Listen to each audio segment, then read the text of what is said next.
Hey Rita, how are you today? Great. How are you? I'm amazing. I just want to talk to you about something. Okay. I want to talk to you about self-sabotage and procrastination. I want to know like what is the three most important contributing factors that lead to this behavior, self-sabotaging behavior. Well, impatience is a major factor because impatience connects you from the here and now moment, and that's going to sabotage your behavior. So if I'm addicted to distraction, does that mean that I'm impatient? I'm sorry, can you repeat that, please? If I am addicted to distraction, does that mean that I would be impatient?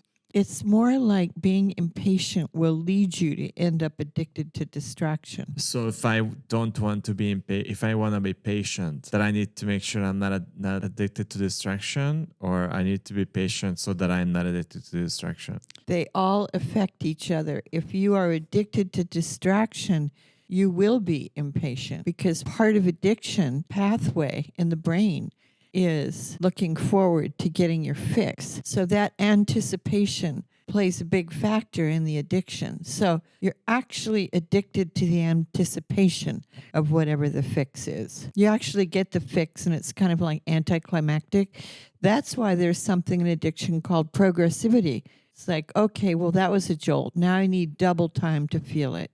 And then triple and then quadruple and so on it goes. It's called progressivity. So if I have difficulty focusing or problems with getting things done, or just in general that if you find yourself getting into a situation that distract you from the present, what do you need to do to interrupt this behavior and make a change? You would need to learn how to focus and concentrate on not going into the future or the past. Because if you're going to the past, whether it's good, having a good memory, it's not what's going on right now. Mostly people get stuck in the past because of unhealed traumas. And so when they're going to the past, we call it catastrophizing, the fear of, oh, what if something bad could happen?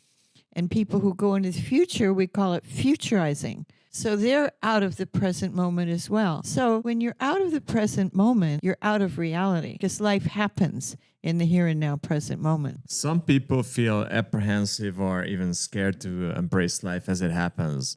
What is your recommendation for those people? Typically speaking, when somebody fears embracing life as it happens, their underlying and key fear is the fear of loss, because loss means pain, sadness, possibly depression. They don't like it. People don't like feeling hurt because feeling hurt feels small. And in our culture, we're taught to feel big and confident and full of sunshine, but that's not what feeling hurt is. Hurt, you feel very sort of diminished. So people don't want to feel it because they don't know how to feel it. They have not been taught the tools, what you do to feel it and to actually process it, resolve it, complete it, and let it go. So you can return to the present moment where life is happening. What do you have to say about energetic disconnection, or that some people might say that people live in their head, that they're disconnected from their body? How do you get this connection reestablished between your mind and your body and and what does it mean? Like, how do you get more connected? Well, the key to that is to not allow your ego to run your personality. The ego is simply there to help you function well in the world, what you need, what resources to get, and so on, negotiating your path through life. Without an ego, you could not do that. But that being said, what we really need as the orchestra leader of all the parts of our personality, including the ego, is the true self. When your true essential self is at the head of the table, managing all the other facets of self, that's when you can be authentic and genuine. And those are the qualities needed to let go of fear so you can enter and stay in the here and now moment. If you're in fear, you will build up heart walls and you will hide behind them, like having a blind spot where you don't even know that you're disconnected from reality. But there's a lot of talk, a lot of, judgment, a lot of criticism going on in your head, mostly self-criticism, that also keeps you out of the moment. So there are many blocks to being in the here and now moment. The biggest one, of course, is impatience. Because if you can't be still and relax, you definitely cannot connect and listen to what's going on right in front of your face. Does your level of awareness about your environment connected to how connected to you are? Like, does it matter how aware you are of your environment? Is that something that plays a role in this? Yes, actually, it does because it's in your environment where you interact with the world. So you better know what's going on. You better be able to be in touch with it. That's why learning to become more intuitive is a helpful tool in being in the here and now. Because if you're coming at life from empathy, you feel it and it guides you in ways that your brain mind can't. You know, your brain mind is usually filled with chatter from the ego. That's why it's called the monkey mind by Buddhists. It's just a distraction. So if you could, let's say, learn to meditate, meditation teaches the brain how to be more focused in the zone, like famous ball players whose skill is unfettered in its greatness by dropping into the zone, that mental place where the focus is 100%. But don't I need my mind to understand all this, what you're talking about? Like you're saying, this monkey mind, are you saying that my mind is useless? There's no use for it? Yes, there's a use for your mind. It's not useless. Mostly we just talk about the ego to make sure that that's not running your personality, because that's what eventually leads to narcissism, which is an extreme form of selfishness, which is ego-based. Me, my, mine, I, whatever. So, yes, the mind, you have to watch out for it. It can be tricky. Carl Jung called it the trickster for good reason, because it could trick you into addiction. That's why the mind is tricky. But if you use your mind to assess constantly what is in my purview of control, what is outside my purview of control, and pray for the wisdom to know the difference between the two, you're basically doing what's called the Serenity Prayer in the 12-step programs, whose sole purpose for being there is to help people overcome their addictions. Addictions are extremely mind-based in the fact that it is a neurotransmitter dopamine that is released by the anticipation of the fix, whatever the fix might be, behavior, substance, whatever. So, your mind can be your best friend if you know how to navigate through life well because of it, or it can be your worst enemy and keep you addicted. So if I find myself procrastinating all the time and being addicted to distraction, and I would like to break that habit, what's the first step I need to do? Or what's the first step I need to take?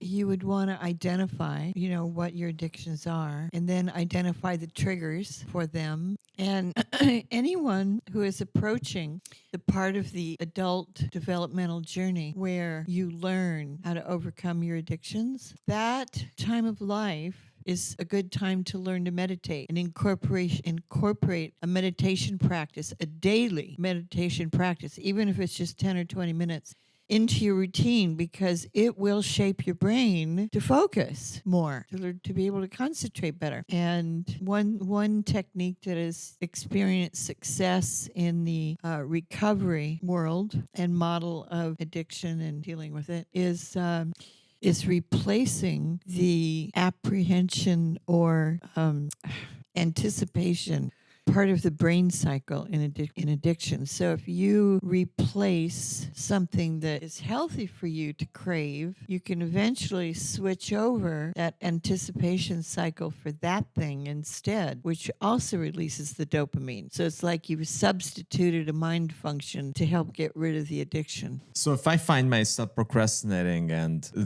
doing self-sabotaging behavior, what does that translate to my life? Does it have any connection between how stressed I am? Am I gonna end up in a chronic stress state, or what is the downside of being this? Yes, that's very intuitive of you to understand that behavior can wind up in a chronic stress state. Mm-hmm. So are you saying by being more present and being able to stop the self-sabotaging behavior, you can actually lower your stress levels and have actually improved your life in the long term? Absolutely. Okay, and finally, can you say a couple words about nutrition and how nutrition plays a role in self-sabotaging behavior and procrastination?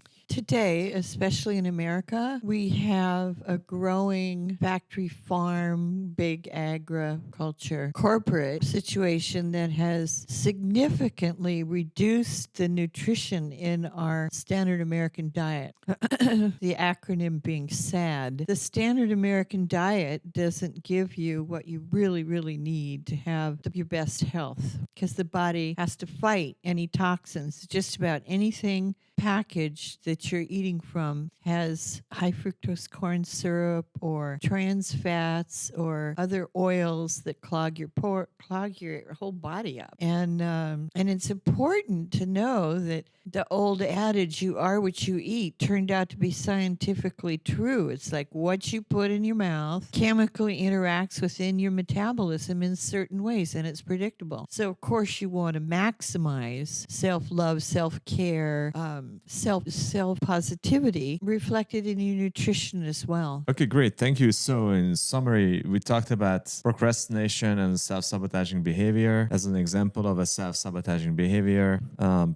We talked about 3 contributing factors why this would happen. One of them was addiction to distraction and disconnection, energetic disconnection, living in your head, not being aware of your environment. And then finally, we addressed the issue of poor nutrition. Well, thank you so much. If you want to learn more about any of these topics, visit us on our website at www.weight20.com. Thank you, and like our videos, subscribe, hit the bell, and all notification. Thank you, and see you guys later.